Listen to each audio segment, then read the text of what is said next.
रहमान रहीम। आज हम first year का एक्सरसाइज 1.2 पढ़ते हैं जिसमें प्रॉपर्टीज ऑफ कम्प्लेक्स नंबर है। तो प्रॉपर्टीज ऑफ कम्प्लेक्स नंबर में सबसे पहली प्रॉपर्टी कम्यूटेटिव प्रॉपर्टी है। इसमें फिर दो अकसाम है, एक है विद रिस्पेक्ट टू एडिशन और दूसरा है विद रिस्पेक्ट टू मल्टीप्लिकेशन। तो ये किस तरह की प्रॉपर्टी है? अगर हमारे पास दो कम्प्लेक्स नंबर है Z1 और Z2, तो इसको हम जिस तरतीब से चाहे जमा कर सकते हैं, Z1 पहले Z2 बाद में या Z2 पहले Z1 बाद में। तो इस आंसर पर कोई फर्क नहीं पड़ता है, इसको commutative property with respect to addition कहते हैं। इसी तरह अगर हम ज़रब करना चाहते हैं Z1 पहले Z2 बाद में या Z2 पहले Z1 बाद में, तो इनके आंसर सेम आते हैं। ये commutative property with respect to multiplication है। इसी तरह एसोसिएटिव में भी दो प्रॉपर्टीज़ है, एक विद रिस्पेक्ट टू एडिशन है। अगर हमारे पास तीन कम्प्लेक्स नंबर है Z1, Z2 और Z3 है, तो ये हमारी मर्ज़ी। अगर हम पहले इन दो को जमा करते हैं Z1 Z2 फिर Z3 जमा करना चाहते हैं, या पहले हम Z2 और Z3 को अगर जमा करें फिर इसमें Z1 जमा करें, तो इससे फ़र्क नहीं पड़ता है। इसी तरह associative property with respect to multiplication है जिसमें तीन कम्प्लेक्स नंबर दिए होंगे, तो जो मर्ज़ी पहले वो ज़रब करे फिर आखिरी वाला ज़रब करे, या पहले बाद वाले ज़रब करे फिर पहला इसके साथ ज़रब करे, तो आंसर आपको सेम मिलेंगे। डिस्ट्रीब्यूटिव प्रॉपर्टी में फिर क्या है, तीन कम्प्लेक्स नंबर होते हैं जिनमें से दो जमा होंगे। वो जो मर्ज़ी है पहले Z2 Z3 को या Z1 Z2 को जमा करे फिर तीसरे के साथ ज़रब करे। तो ये देखिए इसका आंसर किसके बराबर आता है, Z1 और Z2 को ज़रब करे फिर Z1 और Z3 को ज़रब करे और आपस में जमा करे, तो इनके आंसर आपस में सेम आएंगे। ये डिस्ट्रीब्यूटिव प्रॉपर्टी है। फिर एडिटिव इन्वर्स है। एडिटिव इन्वर्स कैसे निकाला जाता है? फर्ज करें Z एक कम्प्लेक्स नंबर है A प्लस आयोटा B, तो इसका एडिटिव इन्वर्स सिर्फ इस तरह निकाला जाता है कि आप इस कम्प्लेक्स नंबर को मनफी से ज़रब करें, तो ये इसका एडिटिव इन्वर्स आ जाता है -1 माइनस आयोटा B। ये इस कम्प्लेक्स नंबर का एडिटिव इन्वर्स है। मल्टीप्लिकेटिव इन्वर्स इसका कुछ यूँ निकाला जाता है, Z के मल्टीप्लिकेटिव इन्वर्स को Z इन्वर्स से शो करते हैं और ये 1/Z के बराबर है, यानी 1/A प्लस आयोटा B। अब इसे इधर ही नहीं छोड़ेंगे बल्कि इसे रेशनलाइज करेंगे, तो ये कम्प्लेक्स नंबर आएगा, वो कम्प्लेक्स नंबर जो है इसका मल्टीप्लिकेटिव इन्वर्स होगा। तो क्वेश्चन नंबर 1 में तीन कम्प्लेक्स नंबर्स दिए हैं और यहाँ पर कुछ प्रॉपर्टीज़ दिए हैं कि इनको प्रूव करें। सबसे पहली प्रॉपर्टी है कि आप ये साबित करें कि Z1 प्लस Z2 और Z2 प्लस Z1 आपस में बराबर है। ये commutative property with respect to addition है। तो हम लेफ्ट हैंड साइड उठाते हैं, Z1 पहले है और Z2 बाद में है, तो Z1 2 प्लस 5 आयोटा के बराबर, Z2 3 माइनस 7 आयोटा के बराबर। अब इनको जमा करने से रियल पार्ट 5 आता है, इमेजनरी और इमेजनरी पार्ट ये -2 आयोटा। अब राइट हैंड साइड इसका जमा करेंगे, Z2 पहले और Z1 बाद में लिखेंगे। तो Z2 क्या है 3 माइनस 7 आयोटा और Z1 जो है वो 2 प्लस 5 आयोटा। तो देखिए 2 और 3 ये 5 आता है, -7 और प्लस 5 तो ये -2 आयोटा। तो आप देख सकते हैं कि ये दोनों आपस में बराबर है। Thus Z1 plus Z2 is equal to Z2 plus Z1। तो वाकई कम्प्लेक्स नंबर की अगर तरतीब चेंज करके जमा करें तो इसे जवाब पर कोई फ़र्क नहीं पड़ता है। दूसरी प्रॉपर्टी फिर एसोसिएटिव प्रॉपर्टी है। नंबर 2 में Z1 plus Z2 plus Z3 और इसका दूसरा साइड Z1 प्लस Z2, इसे पहले जमा करते हैं और फिर इसमें Z3 जमा करते हैं। तो हम लेफ्ट हैंड साइड उठाते हैं, लेफ्ट हैंड साइड में हम क्या है पहले ब्रैकेट वाले को जमा करेंगे, Z2 और Z1 को, Z2 और Z3 को। तो ये Z1 plus Z2 plus Z3। अब Z1 को तो पहले लिख लेते हैं 2 प्लस 5 आयोटा। अब यहाँ आते हैं Z2 की वैल्यू लिखते हैं 3 minus 7 iota plus 1 plus 7 iota, ये Z3 की वैल्यू है। तो ये 2 प्लस 5 आयोटा। इसी तरह अब इन दोनों को पहले जमा करते हैं, ये 4 प्लस 0 आयोटा। मज़ीद इन दोनों को भी जमा करते हैं, ये 6 और ये प्लस 5 आयोटा। अब इसका राइट हैंड साइड लेते हैं, राइट हैंड साइड में पहले Z1 और Z2 जमा करते हैं, फिर इसमें Z3 को जमा करेंगे। तो Z1 क्या है 2 प्लस 5 आयोटा और Z2 जो है 3 माइनस 7 आयोटा, इसे पहले और फिर इसमें Z3 को जमा करेंगे 1 प्लस 7 आयोटा। तो इसका हमें आंसर मिलेगा 5 और इसका आंसर -2 आयोटा। फिर इसमें जमा करते हैं 1 प्लस 7 आयोटा। इन दोनों को जमा करने से ये 6 और इन दोनों को जमा करने से यह आ जाता है 5 आयोटा।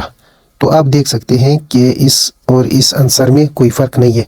तो इस तरह एसोसिएटिव प्रॉपर्टी भी सेटिस्फाई हो गई। जिस तरह कि हमने कम्यूटेटिव और associative property with respect to addition prove की, तो इसी तरह आप विद रिस्पेक्ट टू मल्टीप्लिकेशन भी प्रूव कर सकते हैं। कम्प्लेक्स नंबर का मल्टीप्लिकेशन तो हमने पहले में पढ़ा है, पहले एक्सरसाइज में, तो आप उसी से मदद लेकर इनको प्रूव करें कि कम्प्लेक्स नंबर कैसे मल्टीप्लाई हो सकते हैं। खैर, अगर नहीं हो सकते हैं तो हम इधर जब डिस्ट्रीब्यूटिव प्रॉपर्टी प्रूव करते हैं तो आपको ज़रा समझ आएगा। तो यहाँ पर डिस्ट्रीब्यूटिव प्रॉपर्टी है नंबर 5 पर, Z1 into Z2 plus Z3। इसका राइट साइड कैसे बनेगा, Z1 ज़रब Z2 plus Z1 ज़रब Z3। Left hand side उठाते हैं, लेफ्ट हैंड साइड में हमारे पास है Z1 into Z2 plus Z3। हम पहले Z1 प्लस Z2 को कैलकुलेट करते हैं, Z1 और Z2 को जमा करते हैं, Z2 और Z3 को। Z2 क्या है, 3 माइनस 7 आयोटा, और यहाँ पर है 1 प्लस 7 आयोटा। तो इनको ऑपरेट करने से 5 प्लस 0 आयोटा आ जाती है। अब इसके साथ Z1 को ज़रब करते हैं Z2 plus Z3। Z1 2 plus 5 iota और Z3 जो है वो सिर्फ 4 के बराबर है, तो ये 8 और ये 20 आयोटा आ जाती है। अब इसका राइट हैंड साइड लेते हैं, राइट हैंड साइड में हमारे पास Z1 ज़रब Z2 plus Z1 ज़रब Z3। तो Z1 है हमारे पास 2 plus 5 iota, Z2 3 minus 7 iota, plus Z1 2 plus 5 iota, और Z2 जो है वो 1 प्लस 7 आयोटा। अब इनको आपस में ज़रब करते हैं, 2 3 6, और फिर माइनस 14 आयोटा, ये 15 आयोटा, और ये माइनस 35 आयोटा का स्क्वायर। इसी तरह इन दोनों को ज़रब करते हैं, 2 1 ज़ा 2, ये प्लस 14 आयोटा, इन दोनों को ज़रब करते हैं, ये प्लस 5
6 का स्क्वायर रूट बटा 21।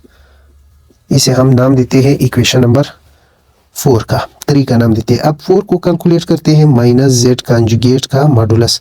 अब माइनस जेड का कंजुगेट क्या है, तो देखिए इसका कंजुगेट लेने से हमें क्या मिलेगा, माइनस जेड का कंजुगेट, ये हमें -5/3 और ये +3/7 आयोटा। अब ये -5/3 का स्क्वायर और ये आ जाता है 3/7 का स्क्वायर, तो ये आ जाता है 25/9 और ये आता है 9/49। तो ऑपरेट करने पर फिर 1306/21 जवाब आता है।